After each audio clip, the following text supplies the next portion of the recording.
When two mummified bodies were dug up, locals claimed they held the key to a mysterious legend.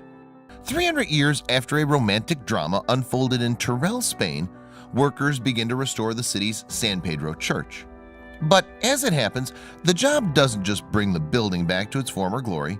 You see, as diggers shovel the grounds at the ancient structure, they hit what turns out to be two sets of human remains.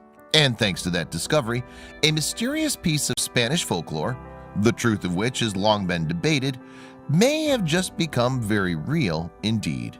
Yes, the unearthing of the mummified bodies could answer questions that have lingered in the Spanish consciousness for years. Even today, tourists continue to flock to the city that painted the backdrop for a tale that's not just romantic but also thrilling and tragic. The story in question started, however, in the early 1200s when the Marcilla and Segura families were both at the top of Teruel's social hierarchy. And in theory, a marriage that brought together these clans wasn't necessarily a bad thing, as the power and influence of both the Marcillas and the Seguras would likely increase as a result. When a man and a woman from each of the families fell in love, though, there was one problem. One of them was no longer very rich. Yet the couple's forbidden love raged on in spite of its detractors. Well, it's even said that the pair were ultimately reunited in the public eye. Sadly, though, the reconciliation didn't have a fairy tale ending. And questions remained about the liaison too, when the two sets of remains were unveiled at the site of the San Pedro church. Centuries before the bodies were discovered, however,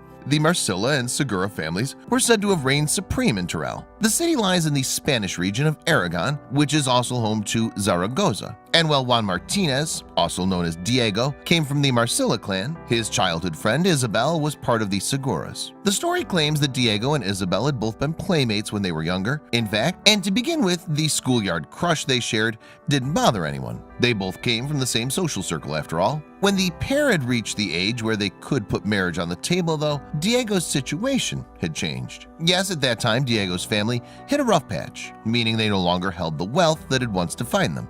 As a result of the Marcilla's change in fortunes then, Isabel's father forbade her from wedding her lifelong love. But this didn't stop Diego. Instead, he struck up a deal with the Segura patriarch in order to secure his intended's hand in marriage. Specifically, Diego told Isabel's dad, who at the time was the wealthiest man in Teruel, that he would earn his way to the wedding. That's right, the young man asked for 5 years to build his own wealth and make him worthy of marrying Isabel. Surprisingly, her father accepted the offer, and Diego left town to start accruing the money that had been promised. However, the gentleman's agreement was final. In the meantime, though, Isabel's father hoped that she might find another man to marry in Diego's absence. Yet the young woman had no intention of vowing herself and her life to another, and this led her to tell her father that she wanted to stay a virgin until the age of 20. Waiting for Diego so long would give her time to become skilled in housewifery to boot.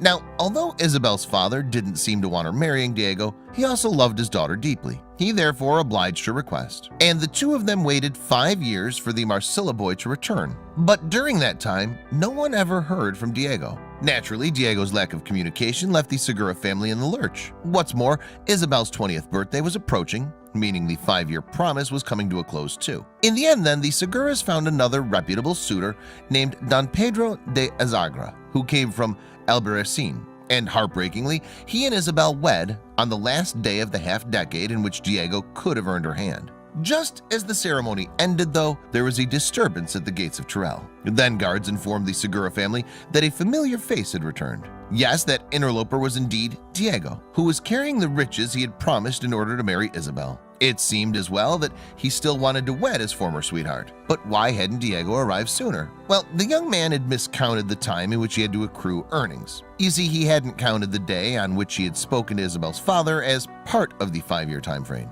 The Segura man had, on the other hand, and this was why he scheduled the wedding for that particular date. It happened then that Diego had returned to Teruel just a fraction too late. And the drama didn't end there either. For one, Diego didn't want to give up on Isabel. Instead, the night after her wedding to Azagra, he snuck into Isabel's bedroom, and after the newlywed had awoken, he begged her for a kiss, supposedly saying, "Kiss me, for I am dying." But as Isabel had just gotten married, she had no intention of breaking her vow to Azagra. In fact, she responded to Diego's request by saying, "God would not wish me to deceive my husband." Instead, she implored him to move on with his life. A According to folklore, Isabel told Diego, "For the love of Christ, I beg you to find another and forget about me. If our love could not please God, then neither should it please me." And while the heartbroken Spaniard asked one more time for a kiss and yet again reminded Isabel that he was dying, she still refused to touch his lips with hers. The story has it that Isabel's refusal then left Diego with nothing to live for, as he couldn't handle the thought of separating from her forever. So the young man took one final breath and collapsed at her feet. He died right in front of his beloved, it's said, having never received the kiss that he wanted so badly. Well, as soon as Isabel realized that Diego had dropped dead, a shiver went through her body. Then she woke up her new husband, Azagra, and told him that the snoring had caused her to stir. Isabel added that she wanted Azagra to tell her a story. And after Azagra had done as his new bride had wished, Isabel decided to recount a tale of her own. Yes, Isabel told Azagra about how Diego had entered their bedroom and died. Then she pointed out Diego's lifeless body next to their bed, proving it seems that her story was real. And when Azagra wondered why his wife hadn't just kissed the other man to stop him from perishing, she replied, "To not deceive my husband." For that decision, Azagra went on to deem Isabel a woman worthy of praise. But he wouldn't have a long time to shower his wife with such affection. You see, after that, the pair decided quickly to bury Diego at their local church in a secret ceremony. Otherwise, Azagra might be blamed for the death of his wife's former lover. And Isabel decided to make a statement of her own at the secret burial service for Diego. There, she turned up in her wedding dress and once again walked down the aisle. On this occasion, however, she approached the body of her lifelong love, whose body laid at the front of the church. Now, while Diego may have died, Isabel felt that she owed him one last kiss, the one she hadn't given him in life. After she put his lips on his, though, she swiftly met the same fate as her childhood friend. Yep, Isabel dropped dead atop Diego's body, falling asleep eternally with the man whom she'd always loved. Then, shortly after the lovers' deaths, Terrell residents called for a joint burial. This, you see, would allow the doomed pair to be together eternally, even if they didn't get the chance to be united in life. All in all, then, it makes sense that such an explosive account would become an enduring legend. Indeed, people continued to tell the tale of the lovers of Terrell for decades after that. As the centuries passed, though, Isabel and Diego became more historical characters, and as such, their story may have been viewed skeptically. Could the pair have actually died when faced with the reality that they couldn't be together? Then, in the 16th century, the legend was brought back to life. At that time, workers descended on the San Pedro Church to restore the place of worship to its former glory. And as they performed the job, they uncovered two bodies. Naturally, then, the find led some to speculate whether the remains could be those of Isabel and Diego. And remarkably, the investigators concluded that the workers had indeed uncovered the bodies of the doomed lovers. In 1560, the pair's mummified remains even went on display in the church, meaning visitors could come and pay their respects. And by that point, the tale of the lovers of Terrell had reached all parts of Spain.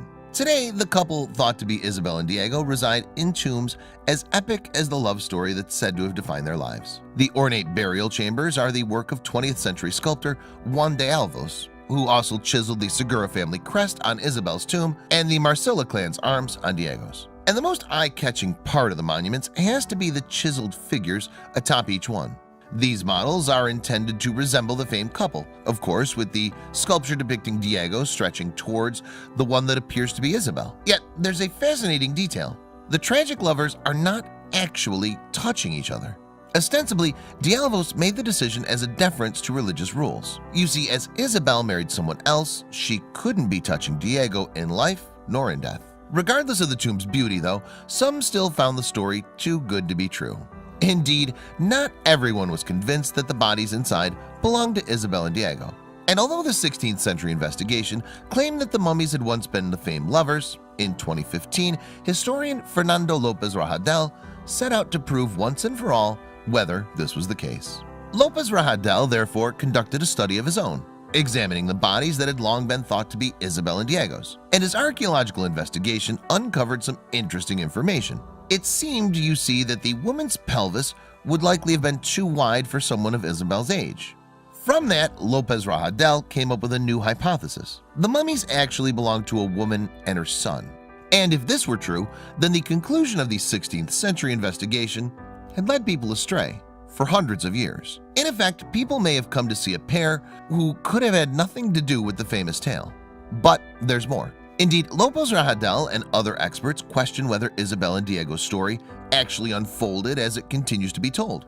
The skeptics have claimed, for example, that in 1353, Italian poet Giovanni Boccaccio penned an eerily similar tale, called Giroloma e Silvestre. In his version of the story, though, Boccaccio wrote a much more erotic depiction of the well-known events. And interestingly, the assertion actually serves as a counter-argument for those who believe that the lovers of Tyrrell actually once existed.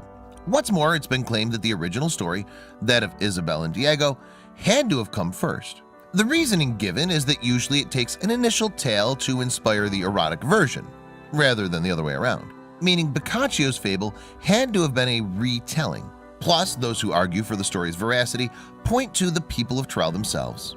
It's been asserted, you see, that the Spanish locals would not have used an erotic story as inspiration for any piece of lore. Additionally, Boccaccio could have easily reworked the sentimental story from Aragon into his reworking of events. Of course, such forbidden love stories have long inspired writers. Romeo and Juliet, for example, tells a similar story of a young couple falling in love and dying thereafter. And just as visitors flock to Verona to see what's said to be Juliet's famed balcony, so the lovers of Tyrrell have continued to garner attention for the small Spanish city.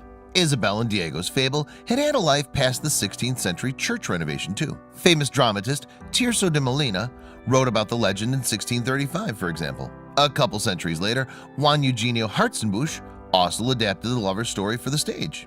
And with so many people aware of Isabel and Diego's legend, Tyrrell continues to commemorate its claim to fame. On around Valentine's Day each year, people descend upon the city in Aragon to attend its Lovers' Festival, which includes a reenactment of the sweetheart's romantic and tragic end. For the event, Tyrrell locals typically don medieval outfits to set the scene for retelling Isabel and Diego's story. Additionally, they sell some of the region's most famous products, including ironworks and pottery. The festival itself, meanwhile, honors Spanish couples who have reached their 25th or 50th wedding anniversaries.